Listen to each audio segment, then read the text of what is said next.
Good afternoon, ladies and gentlemen. Today we switch to the Pearl channel. We speak English, and we are not in the normal studio in Sanpogong, but we are in Central, courtesy of my good friend, Mr. Allan Zeman. She's in a better place. So we are very, very happy and very grateful to have Mr. Kwai Fong and with his other million other titles to be with us today. Thank you very much, Allan. My pleasure to be here, Emily. Thank you, and thank you for giving us this lovely premises. Although, unfortunately, I think OurTV made a mistake. They said the journalists cannot come, which is, but anyway, this is going out live. We both have enough journalists all the time, and I'm sure if they want to find us, they know where to find us. You're right. And they say, Allan Zeman, what are you going to talk to Allan about? He knows everything. And you can't cover everything in half an hour? Of course we cannot. And the topic came up when Allan kindly invited me to lunch recently. Correct. And he said one word, Hong Kong. New 1997. I said, what? Look at him. Absolutely. Yeah, so what is it, Allan? I think before you speak, you have to know the context. Yes. There are people, yes, particularly young people and older people, correct, who are very, very anxious, who yes, are very nervous, and who are planning to flee, who are planning to go underground, self-censored. Yes. This is part of the Hong Kong that I know. Maybe the other part that you know are very happy and all that. But what are you talking about, new 1997? Well, Emily, the way I look at it, the period from 1997 up till today, one country, two systems, had a lot of problems. You know, we can see, originally we expected Hong Kong to really continue to go up. And, you know, at one time, pre-97, Hong Kong was here, China was here. I mean, and basically, I've been here through the British, I've been here for 50 years. I've been through everything ever you can imagine. And so I was looking forward to, to post-97, Hong Kong was going to change and everything was good. But I watched China, and I've been in China for 40 years, with businesses, and watched the changes taking place. And I saw China rising up in a very positive way. I was, believe it or not, when Deng Xiaoping went to Shenzhen, when it was basically field and rice paddies, and this short guy said, this is going to be a special economic zone. And I looked at it, and I thought, what are you talking about? This guy, he was short, but he was all brain. And I thought, oh, no way. If you go to Shenzhen today, my God, it's far surpassed Hong Kong. And what's happened? So Hong Kong stayed stagnant post-97 up till today. And whose fault is it, Allan? Well, I think the system itself, one country, two systems, was an experiment that Deng Xiaoping came up with in the 80s. And it satisfied people. Were very nervous about, hey, it's never been happened before that a city went from one country, from the UK English, back to China. And no one ever experienced that. It's never, there's no rule book for it. And so suddenly, we look at what's gone on, and the thing just wasn't working. Hong Kong was stagnant. There was a great divide between rich and poor in Hong Kong. There was a great divide. The property prices kept going up. People living in subdivided flats, small flats, a place like Hong Kong, even caged homes in today's world. It turned my stomach to see what was going on. And many people had different ideas of what two systems were. And many people in China believed one country comes first. Then Hong Kong people, many young people, old people, thought two systems comes first. So it was a mess. And basically, we stood still while the rest of the countries kept going up. We didn't want to stand still, Allan. We want to go forward. Emily, we want to have our freedoms. I agree with you. And we want to have our personal safety, the rule of law. Yeah, but the rule of law, we still have the rule of law. We still have the basic law. But unfortunately, and I'll get into, up to 2019, when really Hong Kong really changed during the protest years, of 2019. SARS was, not SARS, Occupy Central was another era in Hong Kong where it was really the beginning. And no city in the world would allow, or country would allow, a main thoroughfare in that city to be blocked for 79 days. I mean, that was just the mentality of Hong Kong, just lay off, laissez-faire, because the old way was Hong Kong government doesn't interfere with anything. It was hands off. That was the way the administration always had. They could have negotiated with the protesters. But at that time, maybe lack of experience, whatever the numbers were, the reasons were. And then, of course, 2019 comes. And we were in a position as a state that I have never seen Hong Kong ever. Neither have I. No one did. Yeah. And it got to a point where we had violence in Hong Kong. I mean, my family, my wife, they were afraid to go out in the street, and I had to check my mobile phone to see, which street is blocked, or where's their problems, or where they're going to be protesting now. And there was violence after. I kept getting interviewed by foreign press, local press, everything. People getting paid off to create all kinds of scandals. But nobody ever produced any evidence. The reporters, but honestly, the reporters were a lot of my friends, local, were telling me they were there, that they saw that people were getting 5,000, 6,000, 7,000, and some of the protesters were telling them actually, I just got 6,000, I can't wait. It was just whatever. If it's true, not true, it just was happening. I mean, the end result was that a lot of violence, and this was not Hong Kong, and it really was destroying our name, and basically, and we suggested setting up a commission of inquiry, Allan. I think you supported that too. I supported to sort things out, investigate. But it's easier said than done. There was such a division, Emily. I agree. That obviously the best thing would be set up a commission of inquiry. Let's find out where there are rights and wrongs. But there was. Some people were so far gone.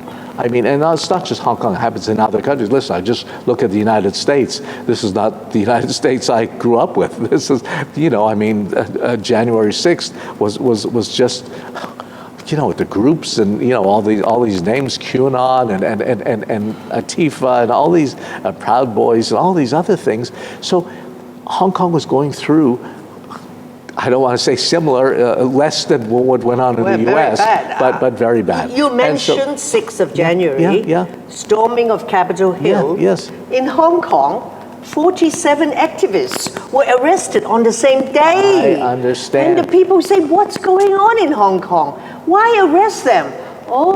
They took part in the primary election, which is held in many places. But they were told beforehand. I mean, they were told not to do it. They're told not to do it. But the thing is, I don't even want to comment on that yet because it's still in front of the judiciary. The good thing is we have very independent judiciary. The bad thing is they're all locked up. No trial, no bail. They're going to be locked up for months, maybe years, and many are your friends as well as mine. Yes. I feel bad for all sides. But how can you lock people up me, without having a trial date fixed?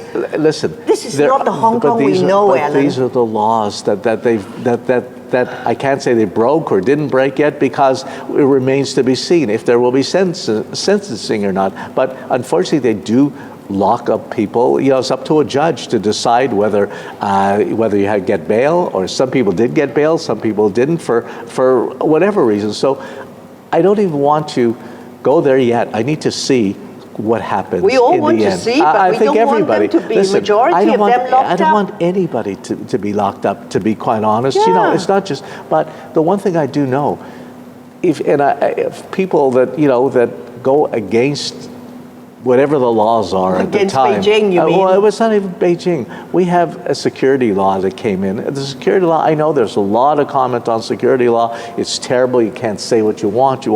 But at the end of the day, out of 200 countries in the world, 120 countries have security law. U.S. has 20 security laws, you know. They were passed by Congress. Well, yeah, and what is wrong with one Hong Kong? Let us pass it ourselves instead of foisting it on us. We can go back Article 23, you know, you haven't been able to do it for 20 odd years. I mean, rightly so, for Beijing, for China, at the end of the day, listen, all China wants is stability in Hong Kong. I mean, I think they were horrified by what went on in any country. The same as in the U.S. at the moment. Many of those January 6th people are now locked up before trial, no different than here. This is the American system that everybody was kind of looking up to and saying that this is the right way. But there's no different. All these guys at the moment, and I speak to the U.S. almost nightly, are locked up and so waiting for trial. So what is the new 97 that we can look forward to, Allan? I say the new 97 because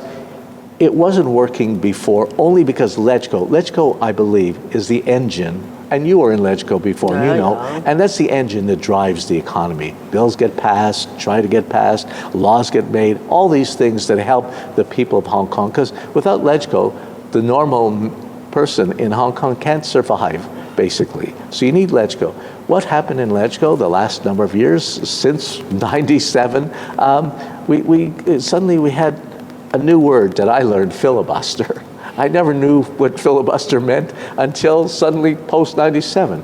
And everything took 7 months for certain bills to get passed, 6 months, 5 months. Everything was blocked. Do you know why, Allan? Do you know why? Because Carrie Lam or the other administration, they would not talk to the legislators, would not try to compromise, try to find a consensus. Emily, some of the legislators were reasonable, and I'm not defending the chief executives or whatever, you know, from the past. They all tried to come to LegCo, I remember, and tried to talk, and some of them even said, well, I want to come now. Even when Carrie Lam first came into chief executive, she said, I want to come to LegCo, I want to be able to talk and whatever.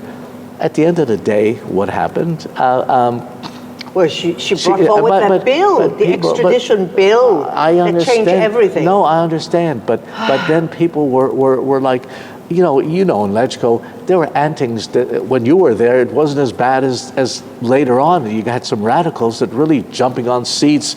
It was like embarrassing for my grandkids, basically, to watch that. In school, that doesn't happen, you know. And LegCo is the engine that drives the city. When the engine is broken, it's like a car. If the engine's not working, the car's standing still. That's what happened with LegCo. So now China decided, listen, we need to get the engine. We've got to repair the engine. We've got to get the engine moving again. So we have a new rules for election. So do rules for election because the old rules were not working. And so basically, so what do they say? Okay, you have to be patriotic. Okay. You are one of the key patriots. He gave up his foreign citizenship. Because I trusted what was in 2008. I gave up my passport, the only passport that I had at the time, so I can be localized. Local. Because a Chinese passport. My nationality says Chinese. And the reason I did that was because I saw what was going on. I saw how China was changing dramatically. I felt very bad for a lot of the Pan Democrats who could not go to China for whatever reason. I don't agree with that. I think that it's important because seeing is believing. For me to give up my passport, I really had to believe that something was happening that was very, very good and really having trust. And I still today trust that the future, listen, I've looked around the world. What system is the right system? There is no thing. What is democracy? There's no such thing. But what is your definition of a patriot, Allan? Because now the authorities are saying, in future, Hong Kong is going to be governed by patriots. Yeah. What is the definition? It's no different than patriotism in the United States or Canada or other countries, where it means that if I'm going to be in LegCo or in politics or whatever, right, that I really love the country. Love, the city, the country, and listen, whether we like it or not, we are part of China. It's one country, two systems, but it's one country first. So love one country first, love two cities as well, two systems as well, but love them both, and can't just love Hong Kong. And so Because, listen, if I'm in the United States and in Congress, the first day is they pledge allegiance to, to the flag, and and in Canada, it's the same thing. Every country, normally, you've got to be patriotic. So my idea of patriotic is, and this is a new thing for Hong Kong, let's give it a chance. I always say the old system was not working. That's why I call it the new 1997. Let's give it a chance to see if we can really make it better. I really believe with LegCo now, with so-called patriots or whatever, right, you want to call them, hopefully, you can't just be a patriot. What China wants and what Hong Kong people want is very, very good patriots, meaning capable patriots. Not just because I'm a patriot, but I might be, pardon the word, a dummy, but I'm in LegCo. Loyal trash. But I'm saying I'm in LegCo because of that. So we need to really get a better quality. You think some of the activists would be excluded under the new system? I think I think some will be excluded and some will not be excluded, who do you as think we had in the past. Would be excluded? Who will be excluded? Well, there's a under list this of new definition. I mean, it depends. I'd have to look back at some What of the they've done, actions what they've done in the said, past. Right? Exactly. I mean, it's listen. If you do something wrong, or at that time that maybe is acceptable to you but not acceptable to whoever the boss is, it's like a landlord. If a tenant does something against the rules of the lease, then the landlord has the right to kick you out. But if the law was not even in place then, and now you suddenly say, oh, it has retrospective effect. Well, because going forward, in order for this to work, what they're trying to do, and I believe it's only at the beginning, what they're trying to do is really make the system work with people that can function, that they don't have to argue all the time. Listen, I know they've cut down the seats from, in 35 directly elected, cut to 20. To 20. That's very drastic. But it's a start. I'm not saying it's going to be forever. It's a start.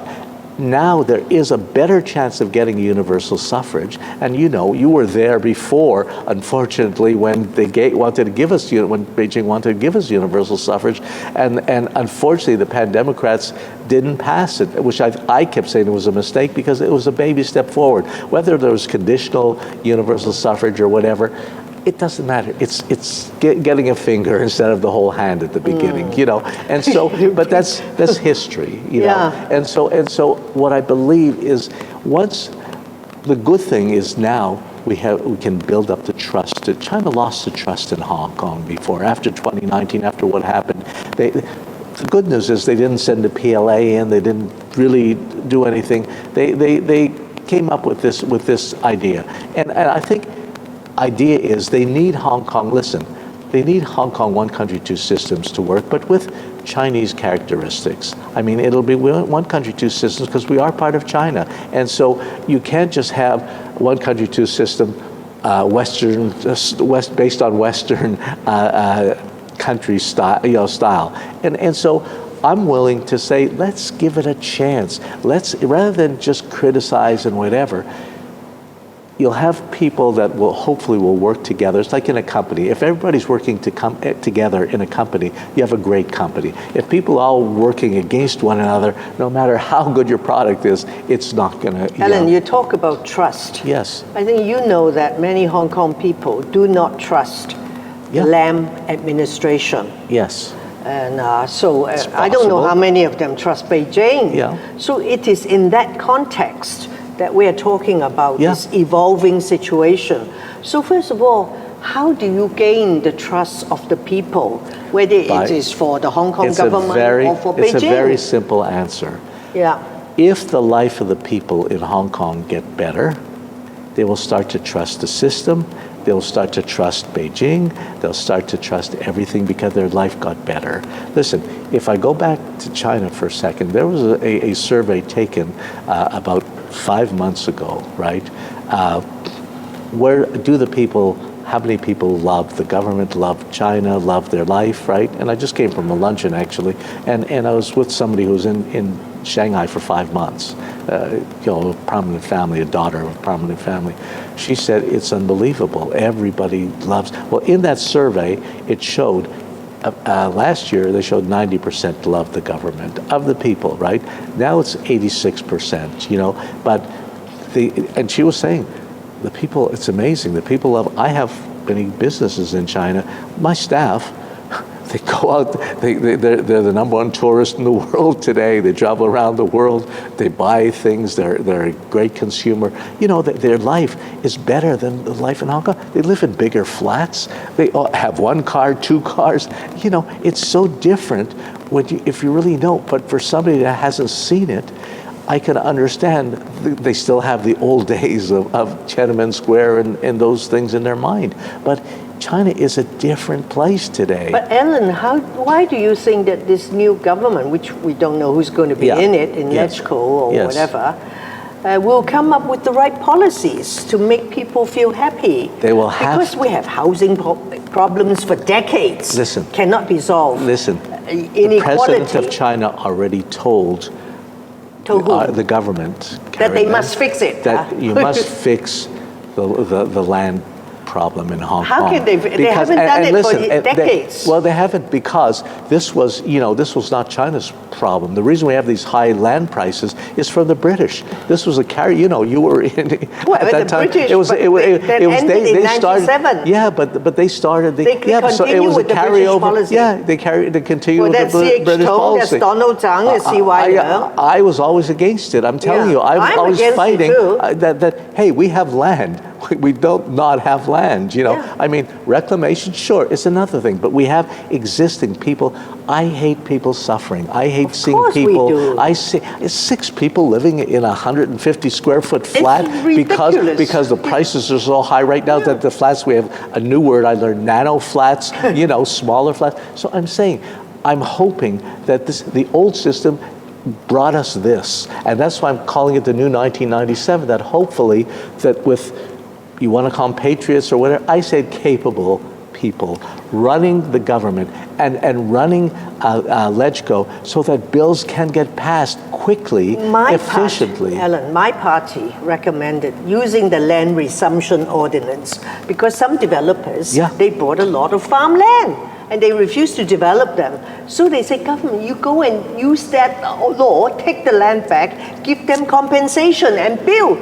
But Carrie Lam refused. I agree with that. So, now my party is out. Yeah. And you think these people coming in will come up with these brilliant policies which will solve our housing problem. But you can already see the power that a lot of the property developers had in the past.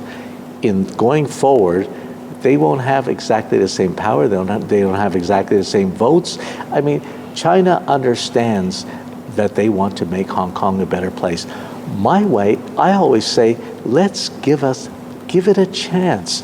Give it a chance that everybody can work together, and hopefully in 4, 5, 3, whatever it takes, years from now, people will begin to breathe easier. People will begin, when the British were here in LegCo, everyone just rubber stamped whatever the government put in. I'm just saying, that was in the 70s, but that was Hong Kong. And now you want to bring that back? I don't want to bring that back, but for whatever reason, Hong Kong, it built Hong Kong to a better place. I'm saying now, let's give it a chance. I understand where we came from. We can't live in the past.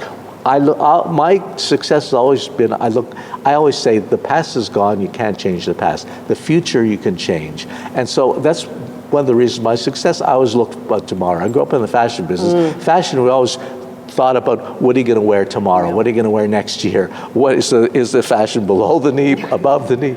That's it. So I was trained to think about the future. And be optimistic. If I see it doesn't work, I'll be the first one to yell.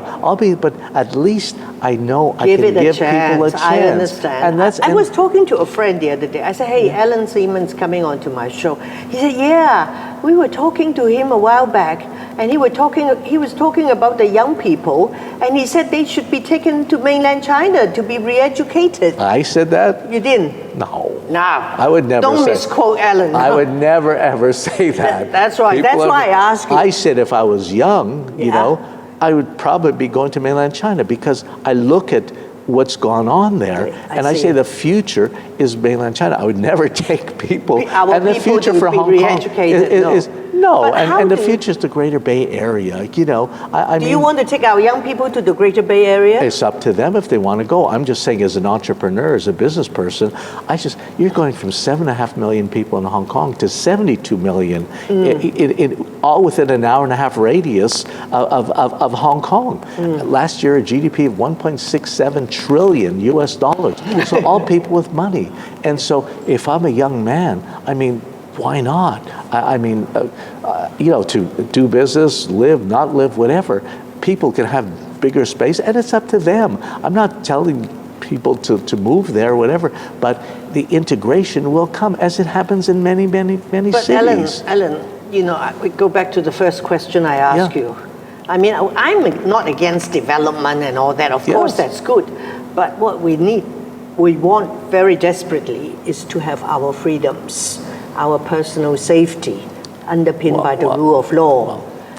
Do you understand that many of us, personal safety, especially with my party where some of my colleagues are locked up? I understand. Yeah. I understand. How do we tell the people, don't worry, your freedoms will not fly away, you will still be safe? Once we get past this time, whatever, and I say 2019, it's the same as I go back to US again as the example. Once they get past January to January 6th, hopefully they'll all, because they're more divided than we are in Hong Kong. You know, they're divided right down the middle, what that system has done. And so at least Hong Kong is safe. I mean, you say it's safe. It is safe. There are people who you are can go out at watching you can our go show. Out at, you can go out at night. You can do what you want. And I'm saying, whatever the people were saying to me, the foreign media were saying, "Oh, aren't you worried about security law coming in now? Don't you worry about your what you can say?" I said, "No." They said, "How come?" I said, "Because I'm not planning on breaking the law. Once I know what the law is, if I'm not happy, then I look at going to the UK, going to America, going to Canada, whatever." I'm saying, so as far as I'm concerned, I said, Hong Kong will always remain. Emily, I've been through this movie so many times. After Tiananmen Square, everyone said it's the end of Hong Kong. After 1997, everyone said it's the end of Hong Kong. After SARS, after the Asian financial crisis, after Occupy Central, everyone, and then the protests, of course. Well, it's 23, 24 years later now, since 97, we're still here.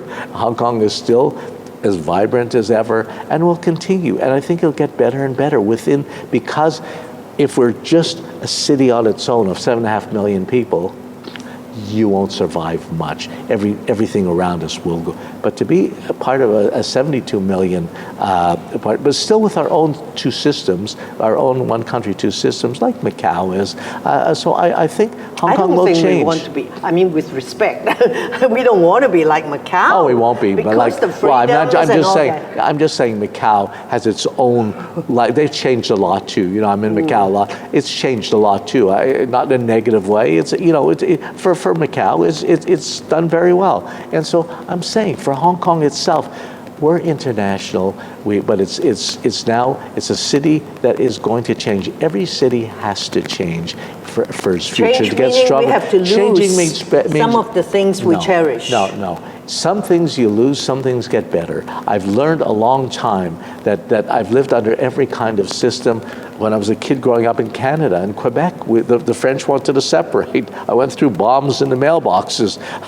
One went off right a block from where I just passed by on my way to school. So I went through all that with independence and the French Parti Québécois, Vive le Québec Libre, make Quebec an independent country. No, they had a vote. And so I went, but I went through it, and I can tell you, but Canada remained as one country, and literally at the end of the day, it got better and better. And I say, for Hong Kong itself, it is time now that we all kind of work together, live together, and really make a better life for our children, for the future. That's something that is so important. Well, of course we want to do that if we feel at ease, if we feel safe, we feel free. I can tell you, feel at ease.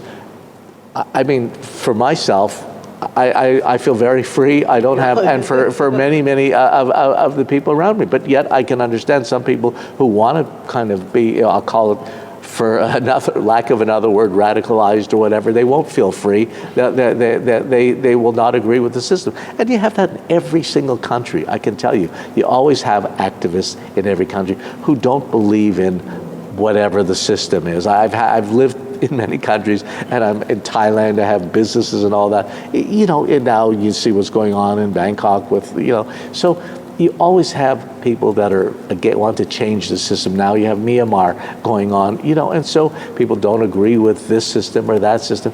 It's in fact, unfortunately, man is like that. We're all born like that, no matter what color you are or what. We all come from the same place, and we all wind up in the same place. So thank you, Allan. But now you say, wait till this new system is in place, and people will have better livelihood. Yes. They will feel happy, they will feel safe. Maybe you come back onto my show next year or after the election. All I can say, be positive. It's easier to go through life being positive than negative. True. That's what I've I been found. Positive all my life. You've always been positive. No, I know that, and that's why I like you. And so what I'm saying is that realistically, give, as John Lennon once said, give peace a chance. You know, and really, let's make Hong Kong. This is our home. We want it to be the best place in the world. And it still is the best place in the world. I hope Beijing will give Hong Kong people a chance. So thank you, Allan. Pleasure. Good to see you. Bye-bye. Bye-bye. Be positive.